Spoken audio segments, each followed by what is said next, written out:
Tozali namukanda na 1 Pierre chapitre 1er verset 14 tina 16 Bible lobi na biso. Comme des enfants obéissants, ne vous conformez pas aux convoitises que vous aviez autrefois, quand vous étiez dans l'ignorance. Mais puisque celui qui vous a appelé est saint, vous aussi soyez saints dans toute votre conduite. Selon qu'il est écrit, vous serez saints, car je suis saint. Bazope Sabiso, Lévitique chapitre 20, verset 26. Lévitique 20, verset 26. La régie, donnez-nous le texte rapidement. Lévitique 20, verset 26. Que nous dit la Bible? La Bible dit ceci: vous serez saints pour moi, car je suis saint, moi l'Éternel.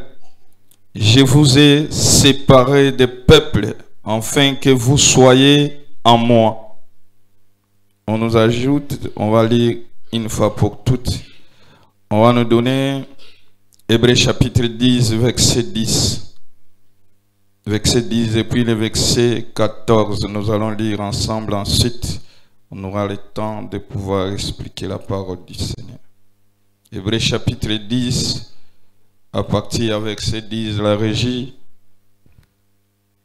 Hébreux 10, verset 10, la Bible dit: c'est en vertu de cette volonté que nous sommes sanctifiés par l'offrande du corps de Jésus-Christ une fois pour toutes. Car par une seule offrande, il a mené à la perfection pour toujours ceux qui sont sanctifiés. Est-ce qu'on peut s'asseoir dans sa présence? Nous allons continuer à lire la parole de Dieu. Colossiens chapitre 3. Colossiens chapitre 3, à partir du verset 5. Nous allons faire une longue lecture. Colossiens chapitre 3, à partir du verset 5, du verset 17. La Bible nous dit ceci: faites donc mourir des membres qui sont sur la terre: l'impudicité, l'impureté, les passions, les mauvais désirs et la cupidité qui est une idolâtrie. C'est à cause de ces choses que la colère de Dieu vient sur les fils de la rébellion, parmi lesquels vous marchez autrefois, lorsque vous viviez dans ces péchés. Mais maintenant, renoncez à toutes ces choses, à la colère, à l'animosité, à la méchanceté, à la calomnie, aux paroles déshonnêtes qui pourraient sortir de votre bouche.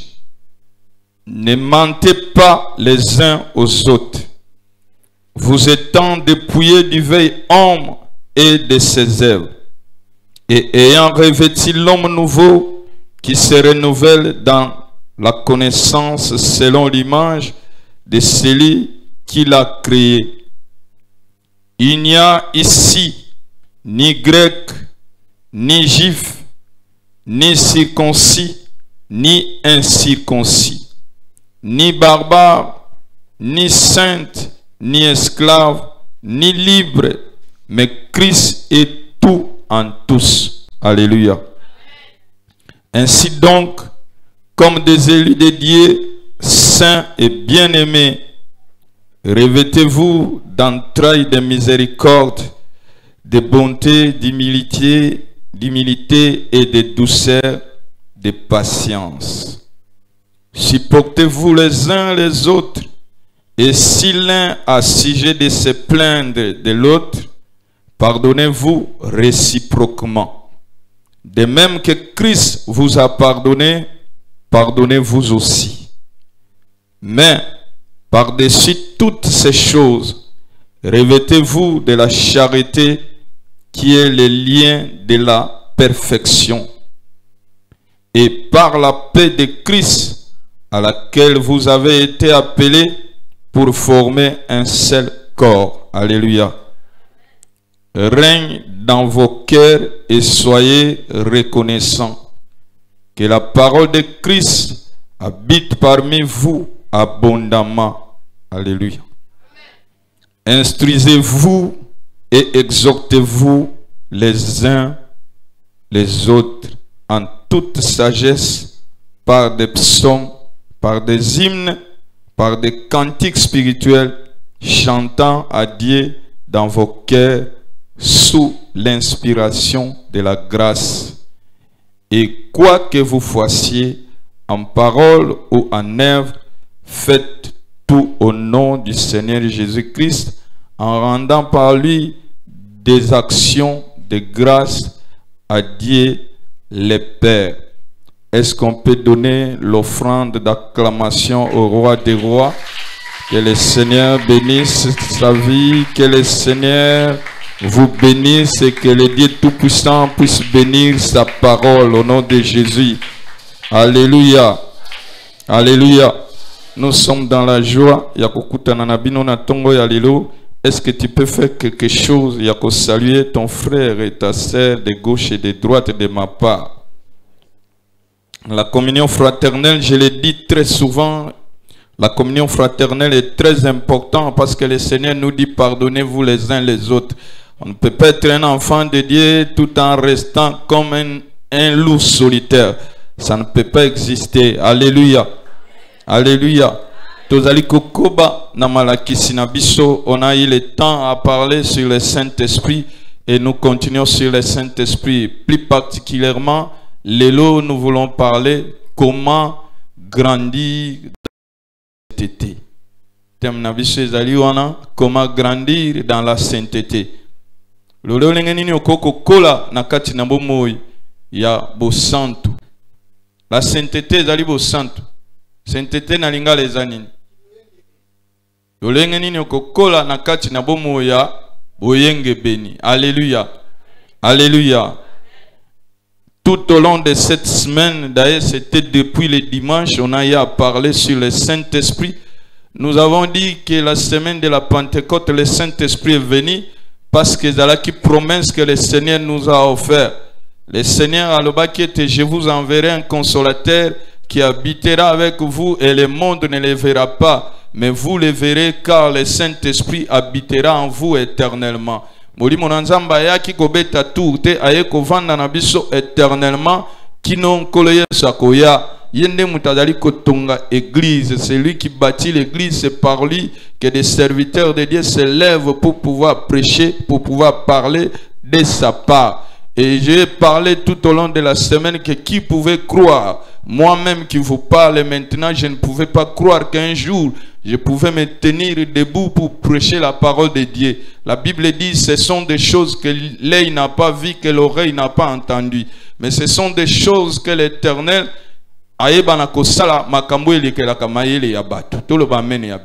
c'est le Saint-Esprit lui-même qui nous appelle et c'est lui-même qui nous équipe afin de pouvoir parler de la part de notre Seigneur. Et nous avons dit que le Saint-Esprit réellement est là parmi nous. Le Saint-Esprit a l'objectif de pouvoir, sa mission principale est de révéler le Seigneur Jésus-Christ. Adakati na biso pona ko révéler biso Yesu Masia. Ndenkola tinda ki mission na ye ezali bongo. Mais Bible ezali koloba na biso ba oyo bazali ko kambama selon molimo na Nzambe nde bakoyeba na kosala ba posa na nzoto te. Toloba amen ya bien. Toloba amen lokiona. La Bible déclare marcher selon l'esprit afin de ne pas accomplir les désirs de la chair. Là c'est clair. Soko lingyo sala ba posa na nzoto te fo molimo na Nzamba ibana ko kamba yo. Fo molimo na Nzamba ibana ko tambwisa yo. Toloba amen ya bien. Toloba amen elekiwana. Penkola dali kolobete ba décision nyonso kokozwa na makasi na bo motoko kokate. Na ba décision na ya bo motoko kokate. Toi seul tu ne peux pas. Okokite kaka na lisunya molimo mosanto. Parce qu'il est dit ce n'est ni par la force, ni par l'espérance, ni par la puissance, mais c'est par mon esprit. Toloba amen ya bi.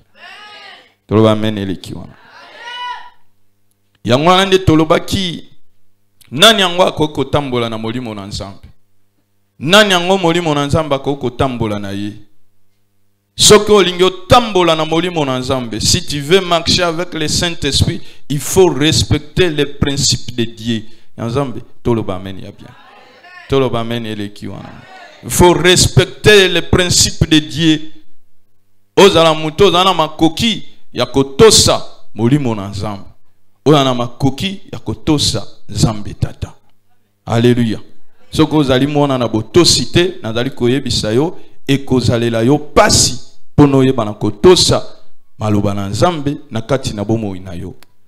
1 Pierre chapitre 1 le verset 14 dans la régie, remettez-nous les textes. Remettez-nous les textes, il y a quelque chose que nous devons soutirer na kati na makambo tozali kolobao. 1 Pierre chapitre 1 le verset 14. Yo moko kokokate pona kotosa. Pourquoi yokokokate? Parce que tout au long de la semaine nous avons parlé que mutunion so oyazali ya wana kati na biso, tout le monde qui est ici mutunion so azali fruit il y a 4 alliances. Ezali 4 alliances, ezali kolie yo. Yo zali, tu es le fils de ton père qui a son père et sa mère. Tu es le fils et la fille de ta mère qui a son père et sa mère. Ben influence na bango ekoki ko peser likolo na bomo ina yo. To lo bameni ya bien. Ce qui influence à papa na yo te influence à papa na ye, parce que ton père a son père et il a aussi sa maman. Ce qui influence ya ba koko na yo peser likolo na yo te d'office influence ya papa na yo ba mauvais comportement ba bizaleli na ya mabe ba caractère na ye et koki ko se manifester na kati na yo. Mais pono bika lokola les enfants obéissants faut molimo na nzambe ndaye bana ko sunga yo. To lo ba meni ya bien. Comme des enfants obéissants, ne vous conformez pas aux convoitises que vous aviez autrefois quand vous étiez dans l'ignorance. Mais puisque celui qui vous a appelé est saint, vous aussi soyez saints dans toute votre conduite. C'est-à-dire que Nzamba zali ko pesa biso makoki, Nzamba zali ko équiper biso pona toza na capacité ya koyeba na kotosa molimo na nzambe peto ebana kotosa Yesu Masia tinete to tambola na bomo ya sika to ebana kotambola na molimo na nzambe kati na biso. Alléluia. Alléluia. Ndeti na nzamba zali ko pesa biso makoki wana ya koyeba na koyamba molimo musantu. 1 Pierre chapitre 1 le verset na yango 2 Bible zali kolobete ye nzambe nde na volonté na ye asala. La régie donne nous les textes. Yende tatan nzambe muta sala qui était biso et qui sont élus selon la préscience de Dieu le Père. Nzambe nde muta sala qui était yo nangai to zalabana na nzambe. Yo nangai to yebanzela na ye. Parce que biso to bengami pona to zalabana na nzambe. Depuis les temps anciens, depuis mikoleleka, depuis yo zalaki na no kelamate, nzambe na préséance na ye, ayebaki na ko prédestiné yo pono zala mwana na nzambe. Parce que mingi pe ata olobi ndenge nini akoki kondima makambo na nzambe te, akoko ya pe église te, azali mutu na kobeta tembe, azali mutu na ba critique, mais yo lokola natiri ya nzambe ezali kati na yo nde ezali ko permettre yo pono pusa na kapo yo kaka maloba na nzambe. Au fur et à mesure ozali ko yoka maloba na nzambe ezali ko permettre yo pona relation na yo na nzambe bana kokola makambo ya mabe elongwaka de jour au jour na kati na bomo ina yo. Est-ce que nazoloba na mutu moko? Est-ce que nazoloba na mutu moko? Pona kolobete la vie de la sanctification. Et d'aller attribuer au mwana na nzambe nyonso celui qui est né de nouveau. La sainteté ezali attribuer au mwana na nzambe nyonso sengeli ayebana ko porter yango. Faut ebana ko porter ke ngai nazali mwana na nzambe ya solo natiri ya sainteté ezali kati na ngai. Potina nini toli tomba nini ekozala na yo oya ke église tango nyonso oya hier mais ozali kotosa nzambe te.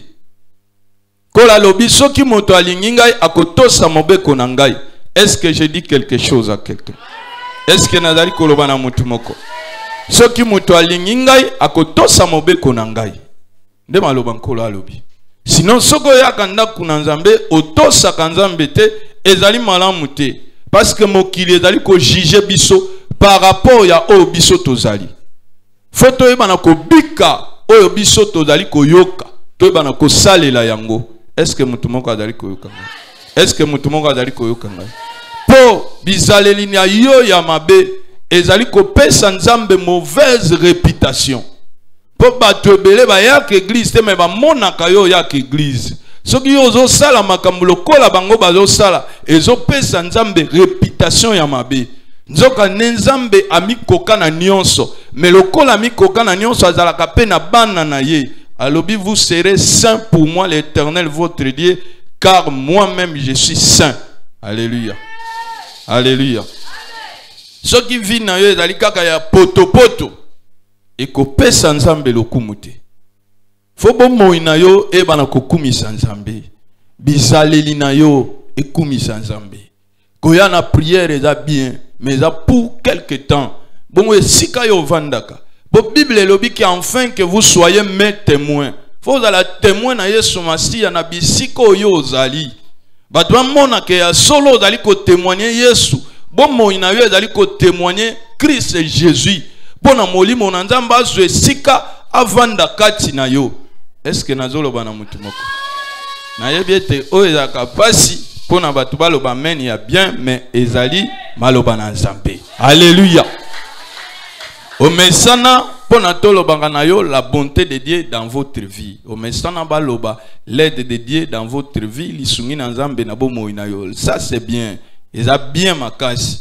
Eza très bien baloba kabongo. Balobela yo la grâce de Dieu. Nous sommes sauvés par grâce au moyen de la foi. La grâce est la meilleure des choses. On Nzamba yebi na kopesa biso na sena moi. Toloba meni ya bien. Toloba meni lekiwana. Et de l'eau comme tout yon la pesi biso. La grâce est très important. Mais pourquoi Hébreux chapitre 12 verset 14? La régie donnez-nous les textes. Pourquoi Hébreux chapitre 12 verset 14? Recherchez la paix avec tous et la sanctification sans laquelle personne ne verra le Seigneur. Et pourtant nous on croyait que nous sommes sauvés par grâce au moyen de la foi. Ce n'est ni par nos efforts, ce n'est ni par nos comportements pour que d'aucun puisse se glorifier. Et que veut dire rechercher la paix avec tous et la sanctification sans laquelle personne ne verra le Seigneur? Ça veut dire quoi? Donc même si quelqu'un a fait la prière de recevoir le Seigneur comme son sauveur et son Seigneur, mais s'il ne cherche pas la paix avec tous, s'il ne cherche pas la sanctification, cette personne-là ne verra pas le Seigneur. Alléluia. C'est ça le vrai salut. Le vrai salut est que par la grâce je suis sauvé parce que nayebi na ko répéter kole Yesu na ndimi mabe na ngai. Na reconnaître que naza mutu mabe na yebi ke yo kufa pona mabe na ngai. Na pesi yo bomoi na ngai kota na motema na ngai kamba vi na ngai. Olobi amen amen ndo zali sauvé. Ça c'est pas la grâce, c'est vrai. Na molimo osobiki. Toloba amen bien. Osobiki mais po mona Nzambe foye balolenge nini ozalaka na bandeko, ozalaka na batu mosusu. Tango ba pesa kayo kanda oyebaka na ko réagir lolenge nini. Toloba amen bien. Soki muta pesi yo kanda asukisi yo motema yo lokola mwana na Nzambe bizaleli na yo ezalaka lolenge nini. O se comportaka comment tango yo muta tuki yo to abetisi yo libaku réaction na yo ezalaka ndeni oyaka muto olukaka kimia to zalaka muto olingaka moto epela makasi po mabe koba na kokoba nzoka nde Biblia elobi na biso luka kimia na moto nyonso. Toloba amen ya bien. Soko zali ko luka kimia ponkola ko senga biso eloko te soki ya pesi biso yango te. Soki Nzamba alobi na biso pardonnez-vous les uns les autres parce que lui-même nous a pardonné en premier. Et la Bible nous dit vous êtes de Dieu. Biso tozaye lokola banzambe. Lokola ye muto aliboso Bible zali koloba pardonnez-vous les uns les autres comme Dieu vous a pardonné. Lokola ye alimbisaka biso pa ye bisi biso biso peto limbisana. Lokola ye apesa biso kimi alobi je vous donne ma paix, je vous laisse ma paix. Pa lobi na yo ozali na makoki wana pe ya koluka kimia na ndeko yo alukeli yo makambo. Est-ce que mutu moko azo comprendre? Est-ce que mutumoka zo comprendre biso? Penkola azali kolobete Yahweh nzambe na biso azali musantu. Il est saint.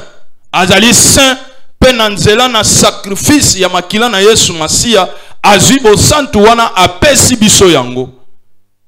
Pe azali koloba na biso vous serez pour moi un peuple saint. Toyebana kokoba na kati na vie ya sanctification. Le Seigneur ne peut pas nous demander quelque chose oyo ye akoki kosala te to biso tokoko zana makoki ya kosala yango te. Tout ce que le Seigneur nous demande ezali makambo oyo tozali na makoki ya kosala parce que ezali ba tribu ezali moko na oyo ba tasho nzamba yebi na ko remplir pona yo pe pona ngai. Toloba amen ya bien. Toloba amen elekiwana. Betela nzambe maboko makasi. Betela nzambe maboko makasi frère. Nazo yebate frère oyo azo bangisa ngai. Toloba amen ya bien. Toloba amen elekiwana. Bible lobi na biso na Matthieu chapitre 5 verset 8 lobi heureux ceux qui ont le cœur pur, ils verront Dieu. Et c'est mon abaro bana mitema na bango peto bakomona nzambe. Bon muto adam motema na mbindu akomona Yahweh te. Ato lobi par la grâce nous sommes sauvés mais ceux qui motema na ye yinda okomona Yahweh te. Tobetama bokonzama. Kanzambe na lo la pambola Yesu. Posana biso ezali ete mokolo wana tokutana na nzambe. Posana biso ezali ete totambola lokola bana na nzambe.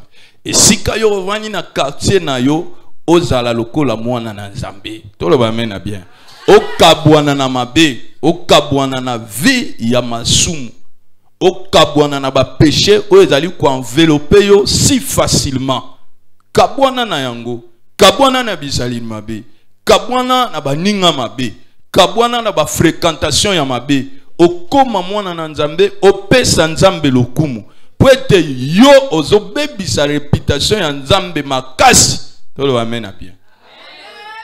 Ngai na bandeko na ngai tosalaka na bango musala nzambe na ba serviteur etamboli na biso ya mabe ekobebisa réputation ya nzambe mutakosa yo te. Bakoyi na nzamba la grâce pona basali na nzambe pona ngai pona papa Jérémie, Thomas Berger, papa Die, ba frère Gaspard biso nyonso balokombe soki tozo tambola malamu te. Ba Christ bayaka ko simba biloko ya nzamba wa soka zo tambola malamu te mutu soka monie akotiola nzambe na biso pona ye. Toloba mena bien. Nzoka ne nzambe za ine loko moko te ekoki ko reprocher nzambe na biso. Mais yonde ofingisi nzambe ndenge ezalaka bana mususu bafingisaka baboti na bango. Toloba amen na bien. Biso baboti na biso biso moboti na biso ezali nzambe na bongo oyo tozali kolukawa foto pesa ye lokumu esika bato bazali bayebe te ba oyo bazali bana na nzambe bazali bato na kimia. Alléluia. Luka kimia na moto nyonso pe bomoyo ya kopetolama sanctification. Tambola na kati na sanctification nzamba pambola yo. Soko zo tambola na kati na sanctification te ozali muto zo tambisa vie na yo na poto poto ekotia barrière pour na nzamba sunga yo. Loba amen ya bien. Loba amen likiwana. Tobeteli nzambe maboko makasi. Poso mobimba oyo toyebaki na kozwa moi eteni ya makambo tolobaki vous devez venir en présentiel pour bénéficier de ce qui se passe tout au long de la semaine. Parce que dimanche, prédication à 1 heure, et koko kolisa boyambi na yote. Mais ceux qui étaient là, nous avons eu le temps de parcourir c'est quoi la sanctification, c'est quoi la consécration, c'est quoi s'éloigner du péché. Nous avons parlé de toutes ces choses. Mais vous venez seulement le dimanche. Et aujourd'hui, le dimanche, ça tombe mieux que toyebi na kokoma na point o toyeba ki na ko proposer parce qu'il y en a encore 5. Toyeba na kolobete pour grandir dans la sanctification. Semaine tozali ko banda nde tokoyeba na ko silisa na koyeba na ko kolisa relation na yo na nzambe. Toloba amen ya bien. Toloba amen elekiwana. Foya na semaine surtout yaka na semaine po oyeba na ko zama koki comment grandir dans la relation avec Dieu. Nous avons parlé, la sanctification est cruciale dans la vie des chrétiens car elle représente le processus par lesquels une personne se consacre à Dieu. Ça, c'était déjà vie. Et s'éloigner du péché, c'est vie. Grandissant ainsi dans la sainteté, nous le voyons aujourd'hui, et dans sa relation avec le Seigneur. La semaine qui commence, nous allons terminer avec comment grandir dans sa relation avec le Seigneur, notre Père. Nakatina sanctification. Parce que c'est suite logique. Il y a Oyobiso Toyebaki Nakoyekola depuis dimanche, il y a Pentecôte, la marche avec le Saint-Esprit.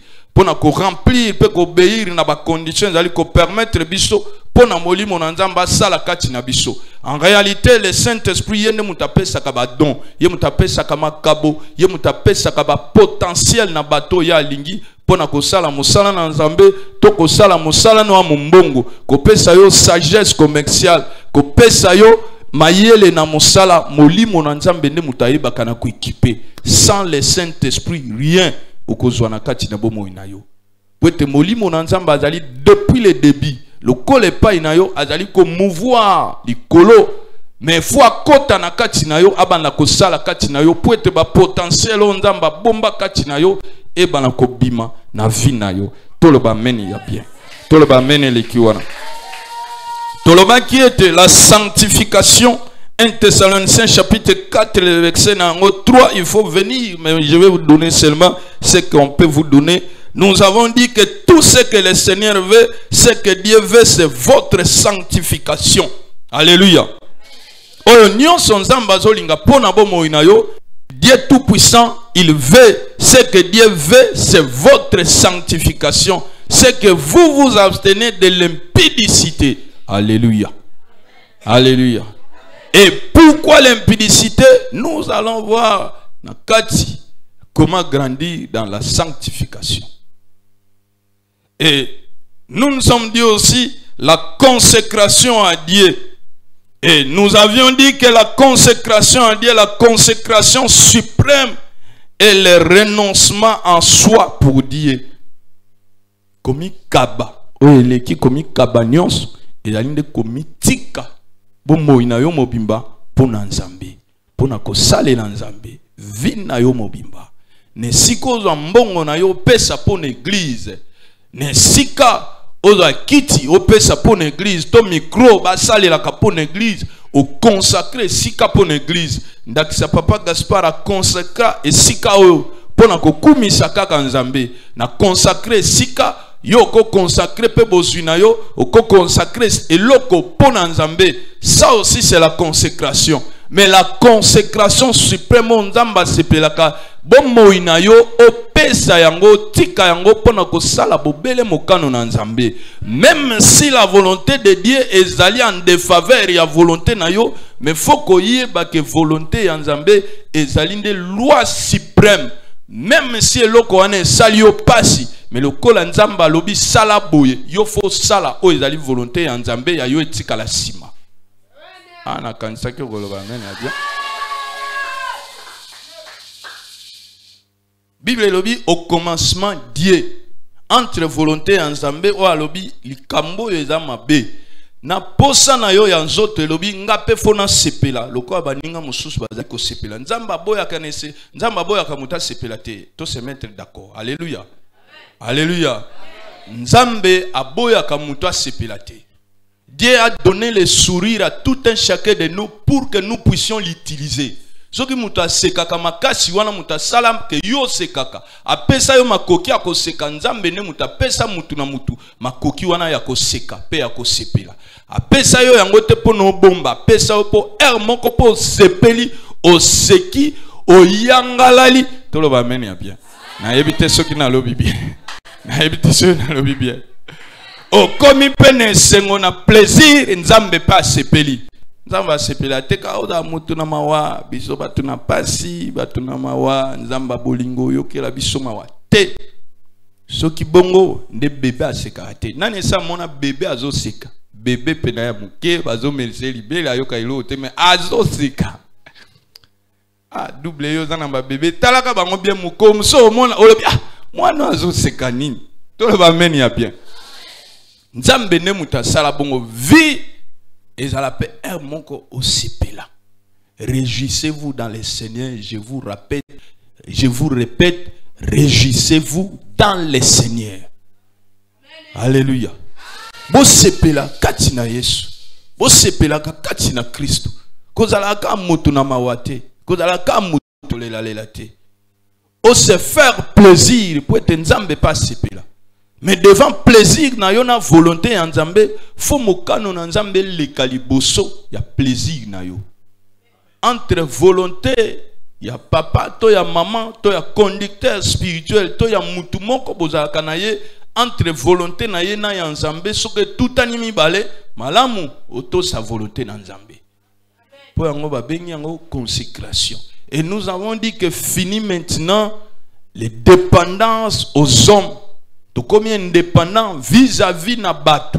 Pe to komi sika waboye dépendant de Dieu. Vina biso na moment ya consécration, nous dépendons maintenant entière à Dieu. Tozali ko dépendre kaka na nzambe na mutute. Malgré ba loi établie, malgré ba alliance nion se salema na ba famille na biso, to komi indépendant vis-à-vis ya ba alliance wana, nous dépendons maintenant de Dieu notre Seigneur. Alléluia. S'éloigner du péché. Et là, dans la consécration, nous avons dit c'est pourquoi Pierre pouvait se lever pour dire, Acte chapitre 6, verset 4 à l'objet, nous allons nous consacrer dans la prière et dans le ministère de la parole.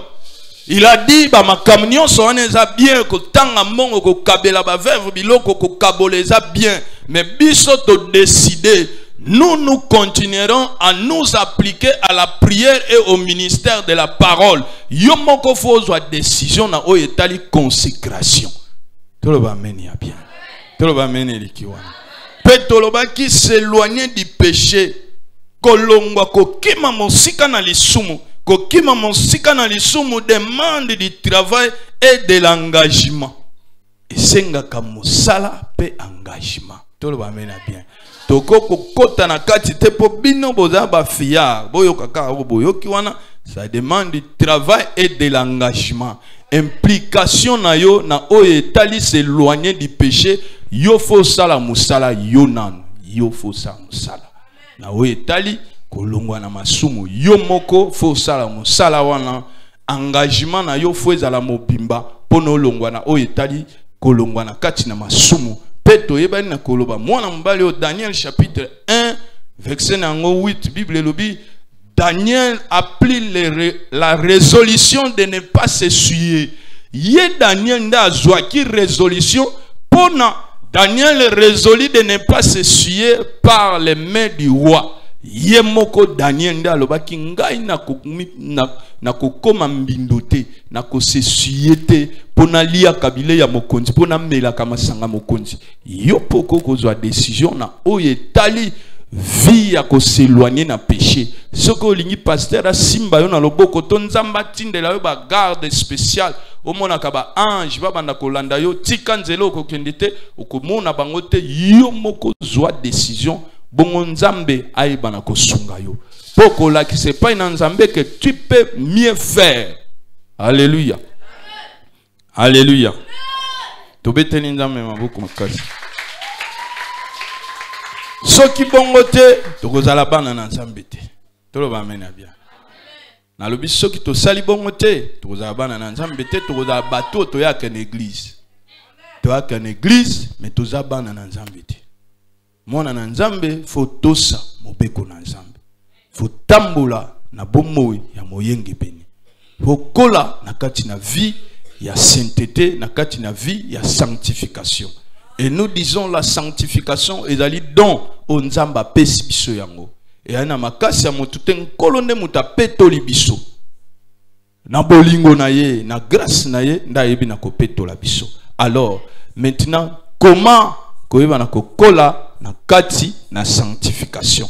Le premier point, comment grandir dans la sanctification? Nous avons dit le premier point, c'est passer du temps dans la louange et dans l'adoration. Psaume chapitre 22, le verset 4. Tu es le saint qui siège sur le trône au milieu des louanges d'Israël. Alléluia. Alléluia. Tango zali mutu bomo ina yo mobimbo lekisakango na kati na louange pe na kati na adoration. Quand nos pensées sont concentrées sur la louange et l'adoration, nous invitons les saints des saints en nous. Kola ya kakovanda na kati na louange pe adoration ya Israël. Tango makanisi na biso, tango nyonso ya biso ezali kokota na kati na louange pe na adoration, tozali kobenga les saints des saints aya kovanda kati na biso. Pe soki nzamba vandi kati na yo azali kopesa yo makoki ya koyeba na kozala bopeto ya kozala moyenge beni. Nzambe toloba mena bien. Nzambe toloba mena elekiwa. Plus nous sommes en contact avec lui, plus nous sommes transformés à son image. Plus tozali en contact na Nzambe na kati na louange pe na adoration. Tika na yebi TikTok ezali, na yebi ke Facebook ezali, na yebi Snapchat ezali, nyonso wana ezali. Mais mwana na Nzambe foyeba na kozala triage, oyeba oyo ezala malamu nazwa, oyo ezali kotonga bondima na ngai te.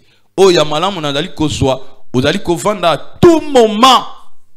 Na kati na vie ya louange pa adoration, Nzambe monena kovanda kati na yo. Pe Nzambe soka vandi kati na yo, Nzamba zanga ke eloko te. Yo bunda na kako debrier ko forcer na makasi na yo, po Nzamba za kati na yo te. To ba mena bien. Nzambe ne mutabenda ka nyonso. Nzamba zalaka na mwa mobali o Joseph, Nzamba zala na ye tina boloko. Joseph va pesa ye poste à responsabilité. So Nzambe mobimba za kati na yo, mon frère, ma sœur, ozala mutu na kokelela te. Okozala mutu na pasite. Amen na yo. Ndebo santo na Nzambe ezali koya kati na yo. Alléluia. Alléluia. Le deuxième point, comment grandir dans la sainteté. Romains chapitre 12, verset 1. Nous devons offrir nos corps en sacrifice. Sokolingo kola na kati na vie ya sanctification. Faut pesa nzoto na yo. Lokola mbeka ya bomoi. Nalo bamena bien. Mbeke kufate me ya bomoi. Eloko déclarer ma lobi yo na kangiyo. Nalo bamena bien. Nalo bamena lekiona. Nsoto elinye se faire plaisir obi yo za mukanga mikomeka kututi.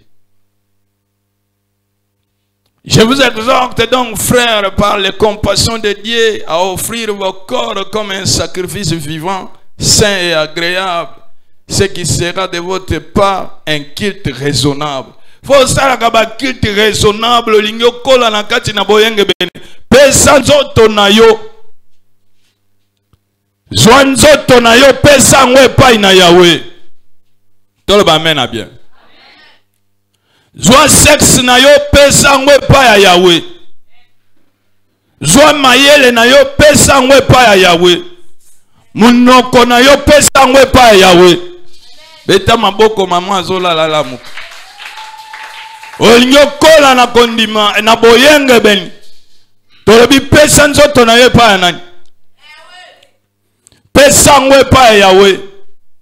Lokola mbeka azole lobi okokende pa ite ozao. Romains chapitre 6, la Bible nous dit, nous ne devrons pas livrer nos membres avec au péché. Nzoto na biso toko komisango instrument ya mabete, instrument ya péché te. Tolo ba mena bien. Nzoto ezali temple la molimo mo santo. Mais plus loin, Bible lobi, vous allez s'appartenir lisusu na yo mo côté. Vous ne vous appartenez plus à vous-même. Nzoto wana ezasu ya yote, ezali temple na Nzambe, pe molimo na Nzambe avanda kakati na yo. Ese mwana la gasi moko azo kangai. Bao ya Nzambe bakoyoka. Situ matea lokola oyo. Juana na ebisaki mosaki. Le prophète Jérémie na prophète Jérémie ndeza boy. Ndeka pumbwa ka tepo na la kisawa soso ke yazo pumbwa ka po eza nature na yefo apumbwa. Mbisi ananja kana maite pona démontrer bangulu ke ya yebi ko nanje. eza nature na ye konange mwana na nzambe pe maloba tozali koteya oyo mwana na nzambe akozwa résolution lokola Daniel ya koboya kosesuye oyo eza nature na ye ya bonzambe oyo aza na nzambe te akozala lokola sososoka ameki akwei na ye toloba amen na bien toloba amen eleki wana ntaba soko obwaki ye na ebale okoregete vi na ye akoda ye toloba amen na bien me baleine avandaka na ebale mpe esika na ye amesana kovanda kuna betela nzambe maboko makasi betela nzambe maboko makasi o nga nalingaki bateya biso Daniel na libulu na nkosi mpo nga mpe na libulu babwaki nga mpe na bima na libulu na nkosi avant bima na libulu na nkosi loboko na nzambe eloko epekisaka esala ezalaka nde mabe Daniel wana eza na ebela makambo oyo asala mpo na bankosi balia ye te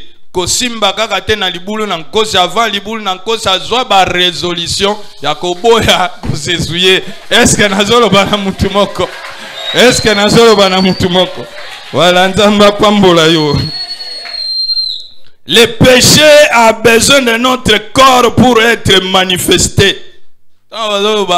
Bokim impudicité pour lisumu ezalaka na besoin ya nzoto na biso soki muto so okufi lisumu pe lobi anala suna tina na yote trop amen na bien faut na santé frère faut na santé atana musala soko beli ba déclasser yo podo fourni souté okomi inapte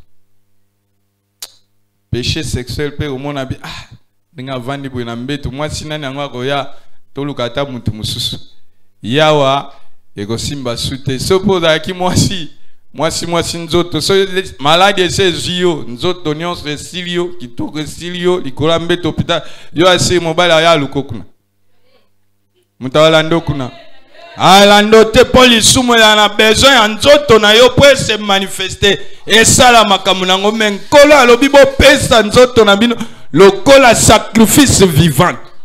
Alléluia. Oza kitoko me olobi kitoko na ngai eza pona Yesu pe pona mobali na ngai. Nzamba pambola yo.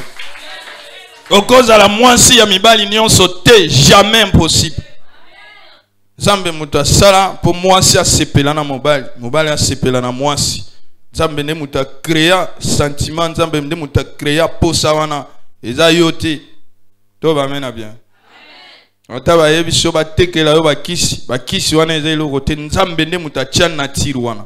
Mais atiango po esalema en ordre. To ba mena bien. Okoko livrer nzoto na yo partout te abro ye église. So bimi église bandeli vi na yo a zéro. Ozo misala mabe yo moko. Alléluia. Ozo misala mabe yo moko. Ozo sala mutu mabe te. D'ailleurs, na ebite ceux qui na bosani. Romains chapitre 14 verset 12. Bible elobi na biso chacun rendra compte de ses actes. Okofuta. Régis, donnez-nous les textes. Ce pesant yango te veuillez excuser humble serviteur. Pour vos frères, vous avez pesa va vexer les kokanate. Très bien, merci Saint-Esprit. Ainsi chacun de nous rendra compte à Dieu pour lui-même. Tout le monde mène bien. Moutunion sa rendre compte pas nzambe pour na ye moko. Jamais ngai na kokene na lola na bana ko samba na makambo ya mama alliance impossible. Soka saki mabe na ye moko akofuta liboso na yawe nzambe na bomoi. Soki pe ba dox na ba jila ba sali mabe bango moko bako répondre na ba acte na bango. Tolo ba mena bien. Ko sala makambo te pona mutu liboso na yawe ko telema yo moko pour rendre compte na ba acte na yo banai ko poser. Ya nzambe tolo ba mena bien. Soko za pe mona na nzambe ya faxer. Kolo kuta lobi malamu za na ye to za na ye te. De côté bwako libanda. Olingo kola na boyenge beni. Foza la mutu yo to ba mena bien. O kamati nzoto na yo memango tika ngwe pa ya yawe to ba mena bien. Na ba passion nango. Il est important de savoir tenir nos corps dans la sainteté. C'est vraiment important de tenir le corps dans la sainteté. bato balonga na vie ya bato baboya kosiye ba vie na bango na basi basi ba mabete mais soki baleki obomi vie obomi pe ministère obomi musala basili so pe mbongo to ba mena bien mibali baza mabete mais so mibali baleki moyusu akoyiba yo étoile so ayibi yo mabota mosu ayibi yo kitoko a bloqué ba chance to ba mena bien mais soko mibateli pona mobali na yo moko o ba yebi liboso na nzambe liboso na église na famille mama okozala mutu malamu bana na oba kopambwa po bible lobi bana na bino bakozala ba santo po yo mama oza mu santo kozala te osala mabe po ba yebi so mobali na ya saki mabe yo kende ko sesuye yo oza na bana na yo kende ko sesuye okutana na mutu bakutana kana yete. Pour Bible lobby en réalité dans l'ombre c'est l'esprit. Okomona kam mutuboye ona sepe na ye mobali me molimoni na zo kambaye. Oyi molimoni na za katina ye. Amemela yo malédiction na katina libota. Yo tika ye na mabe na ye nzoto na yo pe bomo na yo kabi yango pona Yahweh. Soka zo sala mabe na ye ye moko akofuta. Tolo ba mena bien. Ko dala ka mutu ba revanche te. Ensemble tolo ba mena bien. Tambisa vie na yo na boyenge ben. Tambisa vie na yo po odali alliance ko influencer likolo abana na yo. Na nzela na yo na lo sambo na yo mama ndo kya ko simba bana na yo te. Bongo soki mama afongoli porte, c'est ba ko yiba yo bana. Lo ba mena bien. Bana ba ko koma sans protection. Et pourtant yo moko za na makoki ya ko garder. La femme sage bâtit sa maison. C'est très important. Nzamba yebi. Tout le va mener bien. Tout le va mener l'équivalent. Beti lanzambe maboko makazi. Ah, namoni.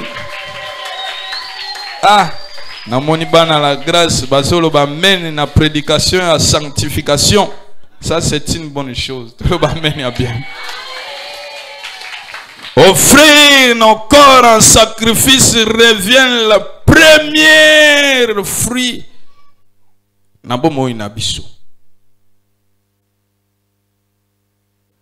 kopesa nzoto na biso lokola sacrifice ezali nde eloko ya motuya pe oyo ezali ya motuya pona kolobete pesa nzoto na yo lokola mbeka epai na Yahweh faut kokima le péché sexuel. Alléluia. Tout autre péché qu'un homme a commettre, et dans l'ango l'isumu et li banda. Mais on a zo sala l'isumu a kindumba, a zo komi boma yemoko. L'ova amen ya bien. Offrir vos corps en sacrifice, kabona na kindumba. Bible zo bande les zo zongela l'impudicité. Pour yebi. Et boma. Et bomak. Baby saba vie. Le péché a veli. Et baby saka. Et détruisaka. Na mona moi kitoko. Azo bimana mibali nyonso. Azo tamba mibali nyonso. Kitoko est silié. Tout le monde amène bien. Kitoko est silié. Ala soubienti. Na mona moto na bozui. Basi nyonso ba komi ya ye. O nyonso ko bouger le col à moi si fois joyeux. O nyonso ko bimana ko moi si fois joyeux. Atikala zéro.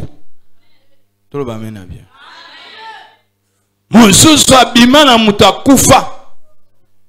Aye ko lukaboy. Mobali na ngato ya katotele makalibanda. Aye sainga na kota. Sini yangoyo. Atala bazoki ma mama baloki o bien. Abi nini? Abi ta abi sini yango to ya kane chaque jour abi ndo kuti bisa tana 40e jour tozo panza matanga na yabi tika boye ngato za kana yabi mama wana mutesa kufa. To le bamena bien. Pona lisumu ya kindumba. Pour part lisumu ya kindumba na façon nini mutakufa akosangana na mutu na bomoyo. Musa l'Élysée na façon nini so bolé na restaurant est-ce vous sangani yo sombilo kononga sombilo to lé na restaurant to koti na transport so za muta kufa etalio Mais soki yo zo maintenir vie na yo na makambo etali kinduma te ukobima na muta kufa. Vie na yo ekoma ya kobanga. Tala ka ba yebi soko bima na muta kufa. Ato sali samla na miso bato mama zangi kimia na vie na yo. Tolo ba meni ya bien. Tolo ba meni lekiwana. 1 Corinthiens 6, 19 à 20, votre corps est le temple du Saint-Esprit. Nous sommes le temple de Dieu en tant que tel. Nous ne devions pas laisser aucune impureté, aucune souillure dans nos membres. Oh, amen à bien. Acclamons pour les rois des rois. Acclamons pour les rois des rois. Kabwana na kindumba. Soke yelio. Mutinyo sa na passé na yo. Mais malamu na nzambe na biso ezali ke si vous entendez sa voix, n'endurcissez pas vos cœurs. Ndengo yoki maloba na nzambe lelo ko kanga lisusu motema na yo ko yesa lisusu motema na yo ekenzete. Fongola motema na yo, Yesu akota na motema na yo. Toloba mena bien. Toloba mena lekiwana. Voilà, malamu yo katemelo kolo yoki soit décision kobanda sikoy ya misa tulolenge nini okosala pona oyebana kokola na kati na boyenge beni tika nzamba pambola biso rezokindi tika nzamba pambola biso. Évitez les mauvaises compagnies. 1 Corinthiens chapitre 15 verset 33. Ne jouons pas avec les faits, mes frères et sœurs. Il doit y avoir une séparation claire et nette entre nous les enfants de Dieu et ceux qui pratiquent le mal. Mutako sayote baninga mabe babebisaka batu malamu. Mbuma mabe mbuma ekopola. Mbuma ya kopola ebebisaka ba mbuma ya malamu. Tolo ba mena bien. Baninga mabe kosala ba jeter ko meka kutute foko kabwana na bango. Séparation nette et claire. Yanzambe tolo ba mena bien. Kima ba mninga mabe ba fréquentation ya mabe kima yango se séparer na batu ya mabe nyonso o badali ko memayo na nzela na masumu ba ninga ya mabe fo kabwana na bango. Alléluia. Nous avons le devoir d'être saints et de grandir dans la sainteté. Nous avons un devoir ya kozala ba santu pe kokola na o etali bo yenge beni. Beteli nzambe maboko makasi. Kotala bisote ah mutako bangi sanga zate. Toloba mena bien. Je prêche la parole de Dieu, je prêche la vérité. Nzambe toloba mena bien. Loba mena lekiwana. Nous devons nous séparer de toute personne qui ne servent pas notre Dieu. Nous devons nous séparer de toute personne. Loba mena bien. Kabwana na batu nyonso ya mabe. S'il faut tikala yomoko, tikala yomoko. Même s'il faut rester yomoko pona koto sanzambe na lobi salande nini. Tikala yomoko, notre salut est beaucoup plus précieux que les amitiés du monde présent. Alléluia. Sali nangai ezali précieux pour les relation tozaki na yo. Pour les relation yo zaki na moninga na yo. Pour les relation zalaka nango na ba master na yo, na ba copine na ba copain na yo. Kabwana na bango, s'il faut tika la yo moko baloba aye, akoma faux tête, tika la faux tête pour na lokumu na nzambe. D'ailleurs, mutako koma na 1 million na akozala te. Okuto za 2025, yo na 1 million okoma. Ti na ne 1 million mokile kozaka mokili. Yo kozala te. Bongo tina nini okangama na bato babungisa yo nzela. Po mokile za mokile nzambe aloba ke 1000 ans liboso na eza loka a jour moko oye a 2000 ans pour nzambe to sa de a 2 jours yeti to koma na 1 million na a compter 10 jours donc les autres dérangés ne le côté ya nzambe to lo ba mena bien mais yo okozala te ah pasele ba kanisa loka na kosi nzamba lobi po na ye atangaka un jour combien d'années 1000 ans, un jour. Bon, na nzamba tangela to koma 1 million de. Tina 1 million d'années to koma. Est-ce que yo kozana mokili?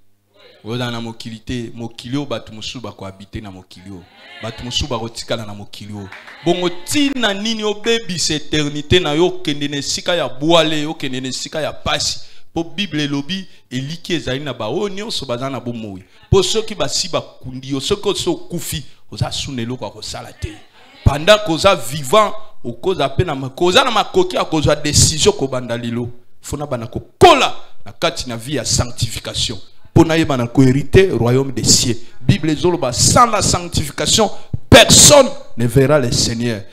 Et sengona nzamba azaka na ba tata mwasite azaka na bana ba yayate azaka na bana nkasite azaka na ba nièce na yete nzamba ana bana alingaka ba tosa ye botosi ile kimbeka.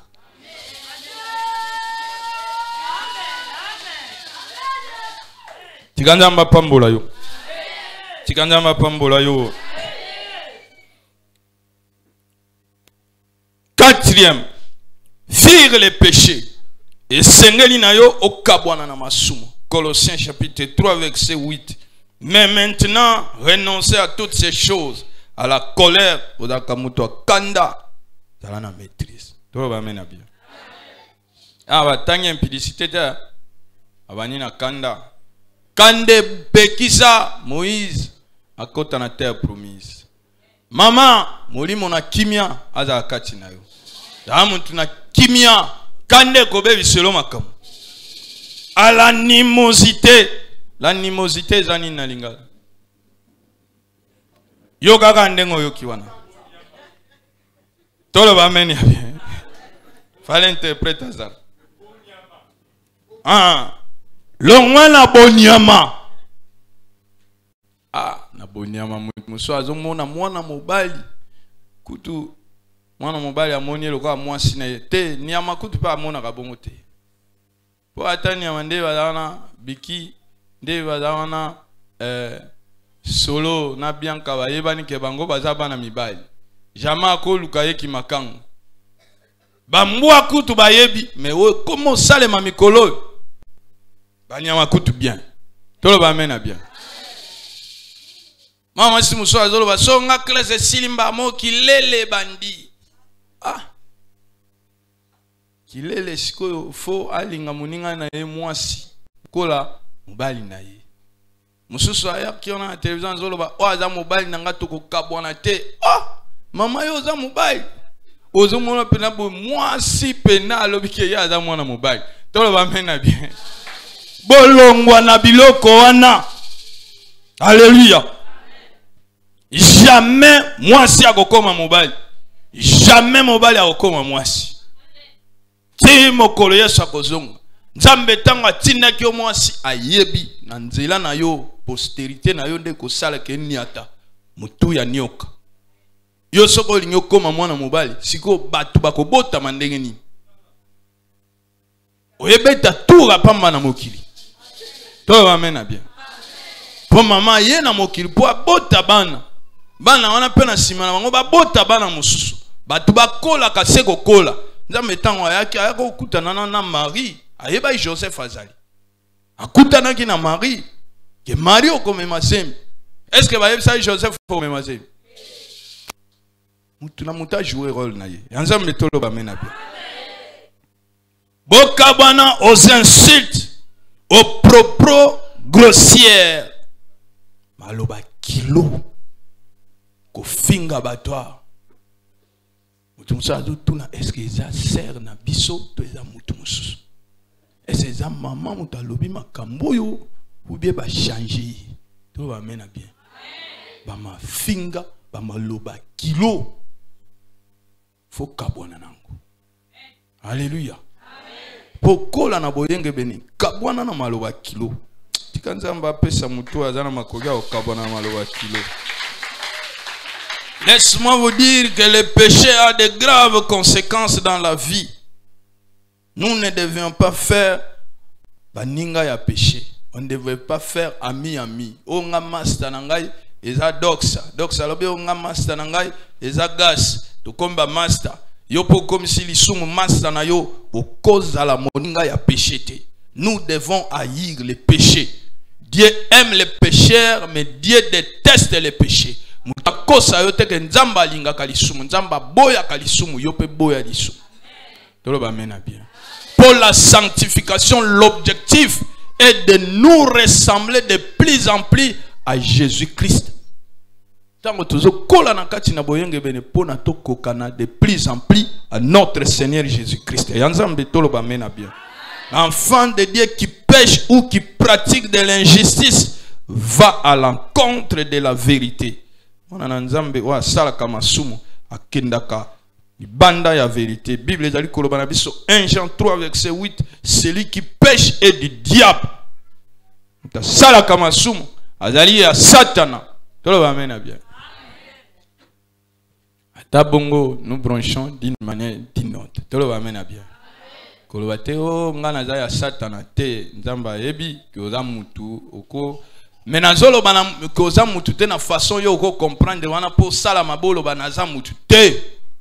Lisumu feza libaku po bato ebele basala kamabe po baloba ngape naza mutu a un seul Laetitia ngape naza mutu comprendre naza mutu o yonde nini yo mwana pasteur etamboli na yo eza bien te lokola mwana pasteur Julia bibonga naza pasteur ngana pasteur te papa nda za pasteur ngana za pasteur te yo faut la modèle poza mwana pasteur toloba mena bien boni yo koloba ke ngana za mwana pasteur naza pasteur te d'office yo poza pasteur po soki yo ozotambola mabe ozocholisa nzambe nzamba zo yo kisa masoni o ngai naza ma pasteur naza pasteur te oza pasteur toloba mena bien soko tamboli mabe église ko fingama pe bato ko finga nzambe bato ko critiquer nzambe d'office yo poza pasteur comportement na yo faut kokana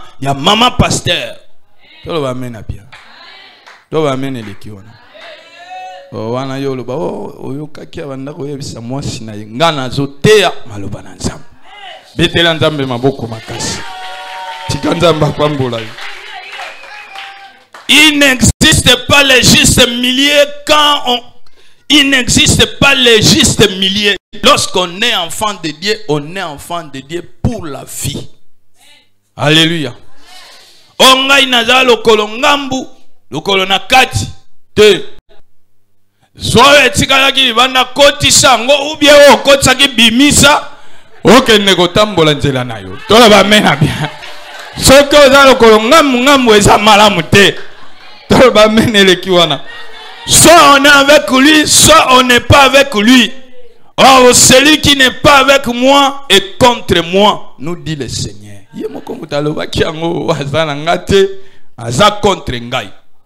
Alléluia.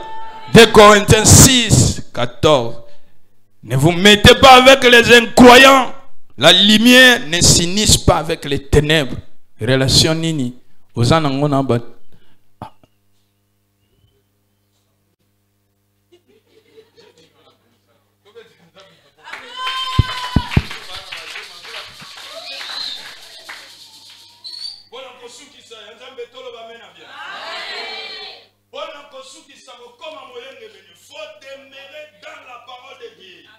Alléluia.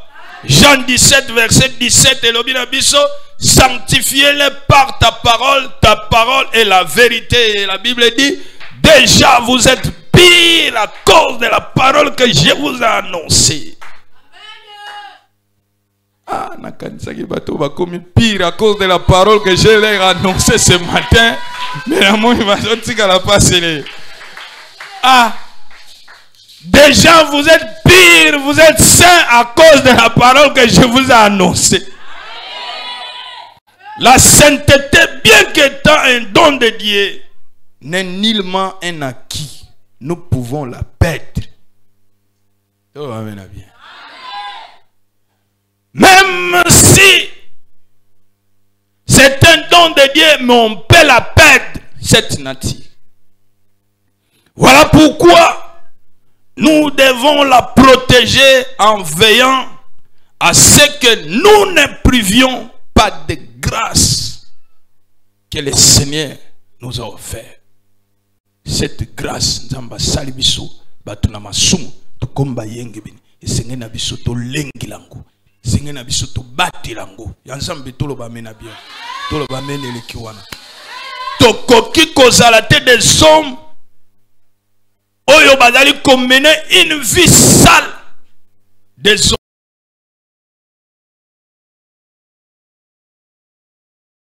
Au nom de Dieu.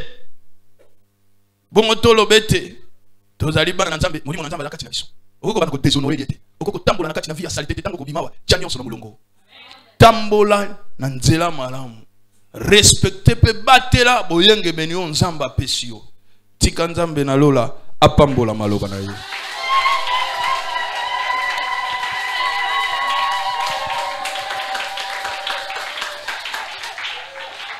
Gumba mutuna yo. On a papa Jérémie azali komata pour le reste des temps. Yo azali kobondela, ozali kobondela sikizwami yo pona maloba osili koyoka.